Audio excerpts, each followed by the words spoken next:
Well, here we are again. Let's get settled in here.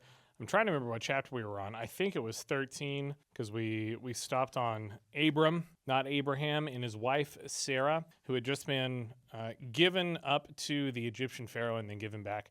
That means we're on chapter 13, which is called Abram and Lot Separate. I don't even remember who Lot is. I'm pretty sure we didn't, or her name, Abraham's wife, Abram's wife was not Sarah, it's Sarai. And Lot was mentioned a few times, but I can't remember the actual details. But we're on Genesis chapter 13 is the point. And Lot has something to do with this, obviously. I can't, the tension, I'm rife with tension about what's going to happen here. This is actually a pretty short chapter. I think the shortest chapter that we have seen so far. So let's see what they have to say.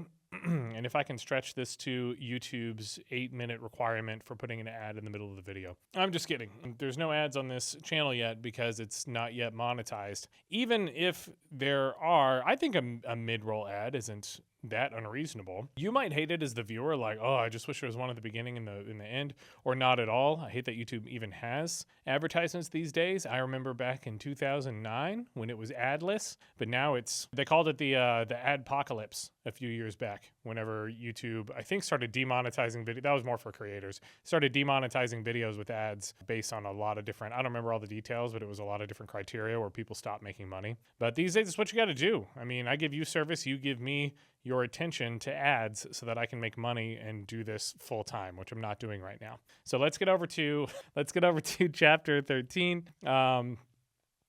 Find out what happened since we last left off. So Abram went up from Egypt. Oh yeah, and I was gonna say, sorry for doing that, by the way. I always talk for forever. I take these big breaks, but I don't know. I think we need to discuss the things that are going on here. That's why you guys are, I'm sure, lit up in the comment section over whatever egregious things I've said about your tightly held beliefs. But yeah, I was gonna say, even if it doesn't reach 8 minutes, I'm not gonna try to stretch it. I do just like talking and commenting on all this, if you can't tell. But I'm not going to try to artificially push things to 8 minutes ever, hopefully, if I have any integrity. I don't know, I'm an atheist.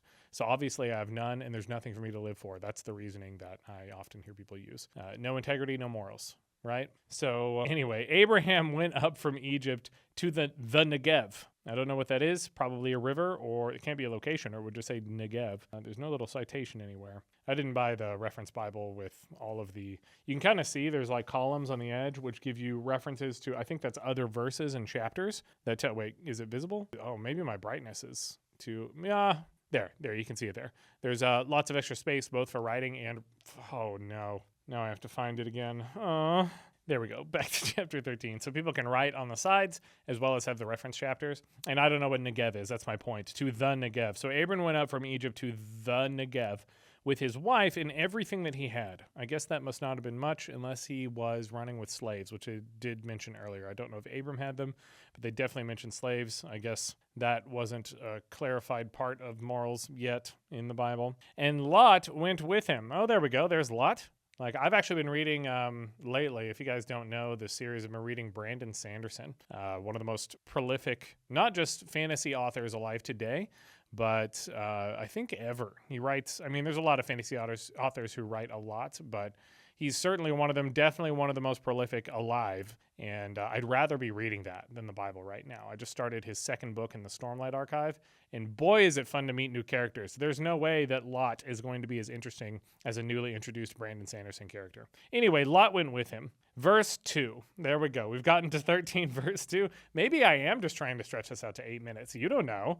That could have all been an act, a deceitful, misleading, deceptive act. Oh, I said deceitful already. What's the word that people use for narcissists? Manipulative. A manipulative, deceitful act in order to stretch out the video. Let's start moving a little faster, if I can. Abram had become very wealthy in livestock and in silver and gold. Nice. He must be loved by God. That's what we say in the U.S. From the Negev, he went from place to place until he came to Bethel. Wow, I'm from Texas, and I used to get my haircut at a place called Bethel Road Barbershop in Coppell, Texas. Shout out to Joe, if you're ever watching me on YouTube. Yeah, he's like a guy he's like a dude who's been there for ages, and he just does like $20 haircuts, or at least last time I was there it was $20.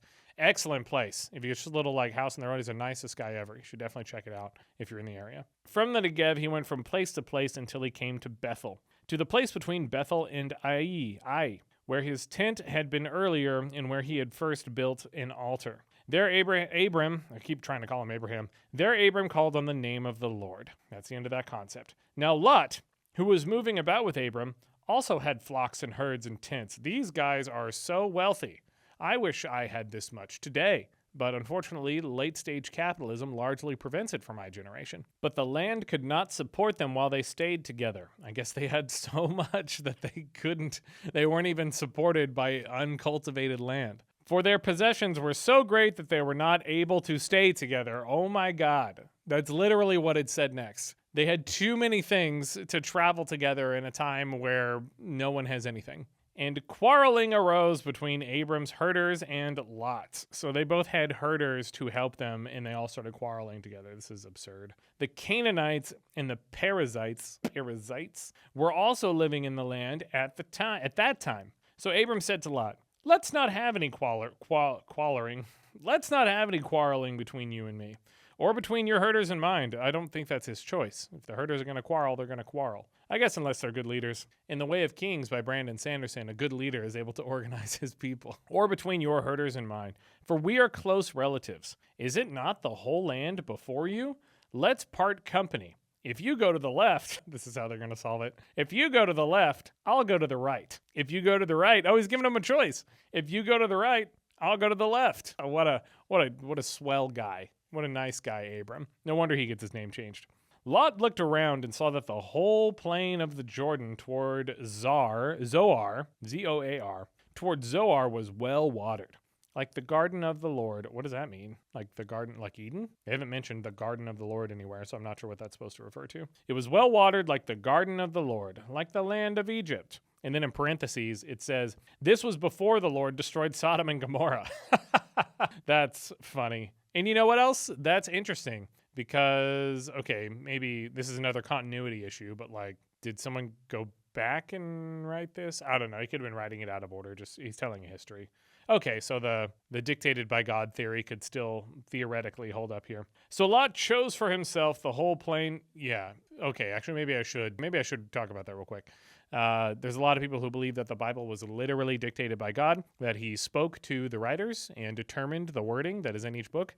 This is despite the fact that we have many, many different translations over different languages. So I guess we're assuming that either the Hebrew or Greek was what was dictated. And then there's other people that believe they're just like prophets who wrote stuff, or poets in the desert, as Abram and Lot are here. Unless they didn't write this, because again, as I said in an earlier video, the theory is that Moses wrote these books in the beginning. So Lot chose for himself the whole plain of the Jordan and set out toward the east. The two men parted company. Abram lived in the land of Canaan, while Lot lived among the cities of the plain and pitched his tents near Sodom. If you want to see a funny YouTube video, look up the phrase pitched his tents and watch the pastor lose it in front of his congregation. Now the people of Sodom were wicked and were sinning greatly against the Lord. The Lord said to Abram after Lot had parted from him, "Look around from where you are, to the north and to the south and to the east and west. Look in all directions," he could have just said. "All the land you see I will give you and your offspring forever." Nice. That meant a lot to people back in the day before the world was populated. "I will make your offspring like the dust of the earth, so that if anyone could count the dust, then your offspring could be counted." That's a roundabout, but I guess accurate way of saying that. If anyone could count the dust, then your offspring could also be counted. Bro, I'm going to give you so many offspring that there's going to be as much as there is dust. And if someone could count the dust, that's how many your offspring would be. Also, that has to mean tons of more incest. Correct me if I'm wrong, if I'm understanding math or biology, genealogy wrong, but that sounds like a lot of incest to me, just intuitively off the top of my head. Intuition is a fair argument in today's world, so who needs science? Go, walk through the length and breadth of the land, for I am giving it to you. Really does sound biased against Lot here. He's just, now that Lot's gone, he's like, screw that guy. Abram, you get everything. All the dust in the world. That's how much offspring you're going to have. So Abram went to live near the great trees of Mamre. It's M-A-M-R-E. Mamre at Hebron, where he pitched his tents. You got to watch that video. There he built an altar to the Lord. That's it. That's all there is on chapter 13. One thing I haven't asked about, no one's going to watch now because I said that's it already and you're just going to click off the video. If you have not been liking my videos so far, now's a great time to start. That'll actually give traction and visibility to the channel. I guess you could downvote it too. It'll probably get a lot of downvotes from angry Christians who don't like people reading the Bible. Tune in next time. We'll be going over chapter 14.